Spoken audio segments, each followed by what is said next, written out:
हमने पिछले पार्ट में देखे थे कि रोहित के हाथ से डायरी गिर गया था और वो पूरी तरह से डर गया था। आज के पार्ट में हम देखेंगे कि क्या रोहित उस जगह का हिस्सा बन जाएगा। अजय की तरह क्या उसके जीवन का अंतिम रात होने वाला है। क्या रोहित उस श्रापित जगह को नष्ट करके खुद को यहाँ से निकाल पाएगा। चलिए देखते हैं इस पार्ट में रोहित के साथ क्या होता है। रोहित के हाथ से जब डायरी गिर गया था तो उसकी शरीर पूरी तरह से कांपने लगी थी और वो पूरी तरह से डर गया था। रोहित के मन में एक अजीब सी बेचैनी हो रही थी। उसने तुरंत डायरी उठाया और बिना सोचे समझे उसकी अंतिम पन्ना पढ़ने लगा।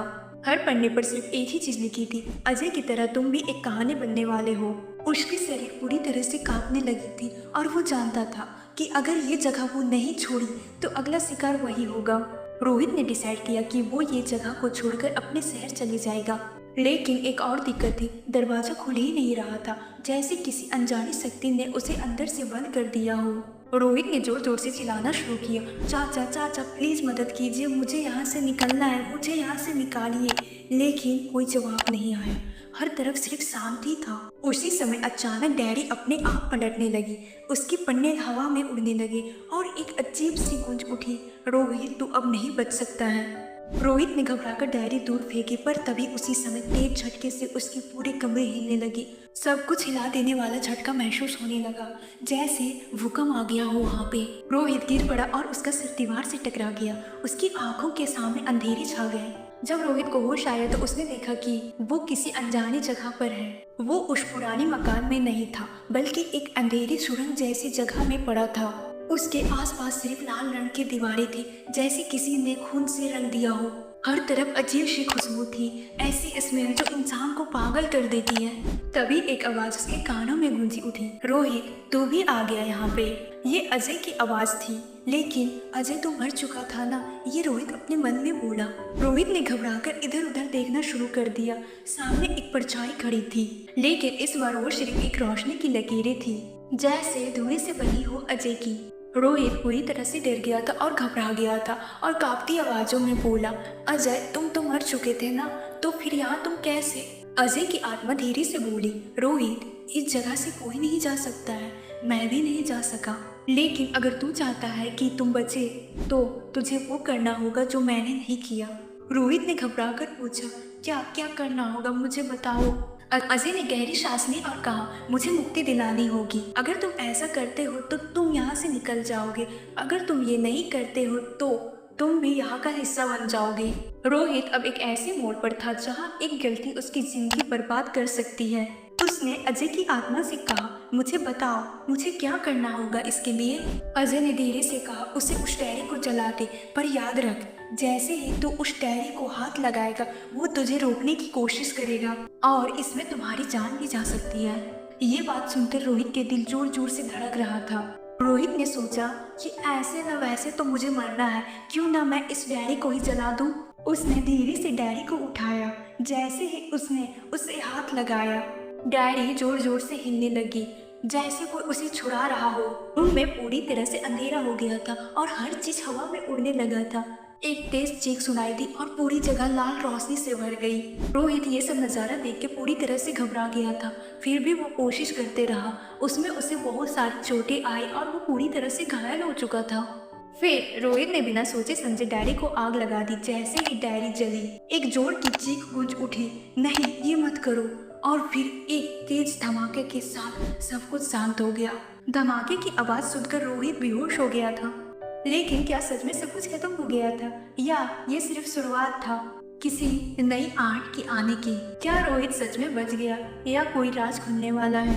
रोहित अब भी बेहोशी की हालत में पड़ा था, लेकिन जैसे ही डायरी जलकर राख बनी एक दिव्य रोशनी पूरे कमरे में फैल गई। ये रोशनी किसी आम प्रकाश की तरह नहीं थी, यह एक पवित्र और शक्तिशाली रोशनी थी जो किसी ईश्वरीय शक्ति की उपस्थिति का एहसास दिलाती थी।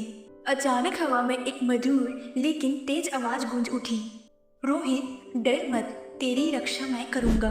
रोहित ने धीरे से अपनी आंखें खोली। उसके सामने एक आकार खड़ी थी, एक दिव्य रूप जो चमक रही थी जैसे सूरज की रोशनी हो। उसकी आंखों में एक अनोखी तेज था और उसके हाथों में एक त्रिशूल चमक रहा था। ये कोई और नहीं बल्कि एक ईश्वरीय शक्ति थी जो रोहित की मदद के लिए आई थी। जैसे ही ईश्वरीय शक्ति ने अपना हाथ उठाया, पूरे घर में एक जोर का झटका लगा। दीवारें कांपने लगी और एक तेज चीख सुनाई दी, एक ऐसी चीख जो सिर्फ एक आत्मा की हो सकती थी। वो शक्ति बोली, ये जगह अब स्वच्छ होने वाली है। जो श्राप यहाँ पर लगा था वो अब खत्म होने वाला है। उसने अपना त्रिशूल हवा में घुमाया और एक तेज प्रकाश डायरी के राख पर गिरा। जैसे ही वो प्रकाश डायरी की राख से टकराया, एक भूतिया रूप हवा में उभर आया, एक शैतानी आत्मा जो इस घर को अपनी बंदी बना चुकी थी। आत्मा चीखकर बोली, नहीं, मुझे मत जलने दो, मैं कभी यहाँ से नहीं जाऊंगी। लेकिन ईश्वरीय शक्ति ने बिना किसी संकोच के अपनी दिव्य शक्ति को उस पर छोड़ दी। एक तेज आग भड़क उठी और वो आत्मा दुखी भरी चीख मारकर हवा में विलीन हो गई। एक धमाके से सब कुछ शांत हो गया। पूरी जगह शांत और पवित्रता माहौल बन गई। वो शक्ति रोहित की तरफ मुड़ी और मुस्कुराकर बोली, तेरा काम हो गया, अब तो सुरक्षित है। रोहित के दिल से एक बड़ा बोझ उतर गया। उसने जमीन पर हाथ रखा और महसूस किया कि घर अब वैसे नहीं रहा जैसे पहले था। अब वहाँ एक शुद्धता और पवित्रता हवा थी। रोहित ने आभारी होकर पूछा, आप कौन हो? आपने मेरी मदद क्यों की? वो शक्ति मुस्कुराई और धीरे से बोली, जहाँ शांति होती है वहाँ ईश्वर भी होता है। तो सच्चा था, इसलिए मुझे आना पड़ा। इतना कहकर वो प्रकाश हवा में घुल गया और रोहित एक बार फिर अकेले रह गया। लेकिन इस बार उसके चेहरे पर डर नहीं था, सिर्फ एक सुकून थी। रोहित वापस अपने शहर लौट गया, लेकिन उसकी जिंदगी हमेशा के लिए बदल चुकी थी। उसने सीख लिया था कि हर चीज सिर्फ देखने में साधारण नहीं होती है। हर कहानी के पीछे एक सच्चाई होती है और हर अंधेरे के पीछे एक रोशनी होती है। लेकिन एक सवाल अब भी बाकी था, क्या सच में वो भूत आत्मा हमेशा के लिए चली गई है या एक दिन वापस लौटेगी? रोहित अब उस श्रापित घर से निकल चुका था, लेकिन जो कुछ उसने देखा, जो कुछ उसके साथ हुआ, उसने उसकी जिंदगी हमेशा के लिए बदल दी थी। उस रात उसके साथ जो भी हुआ वो सिर्फ एक भयानक सपना नहीं थी, वो एक हकीकत थी जो हर किसी के समझ की बाहर है। जब उसने घर के बाहर कदम रखा था, सुबह का सूरज निकल चुका था। हवा एकदम हल्का महसूस हो रहा था, जैसे कोई भारी बोझ हट गई हो। रोहित ने एक आखिरी बार उस पुरानी हवेली के बारे में सोचा। अब वो सिर्फ एक सुनसान जगह नहीं थी, बल्कि एक मैदान था जिसमें अंधकार और प्रकाश का युद्ध हो रहा था। और आखिरकार एक ईश्वरीय शक्ति ने अंधकार को हरा दिया था। लेकिन क्या सब कुछ सच में खत्म हो चुका था? कुछ हफ्ते गुजर गए। रोहित अपने नॉर्मल जिंदगी जीने की कोशिश कर रहा था, पर वो रात उसका पीछा नहीं छोड़ रहा था। हर रात सपने में वही हवेली दिखती थी, वो चीजें जो उसने देखी थी। उसका मन कहता था कि कहानी अभी भी खत्म नहीं हुई है। एक दिन उसने लाइब्रेरी से पुराने श्रापित घरों के बारे में पढ़ना शुरू किया।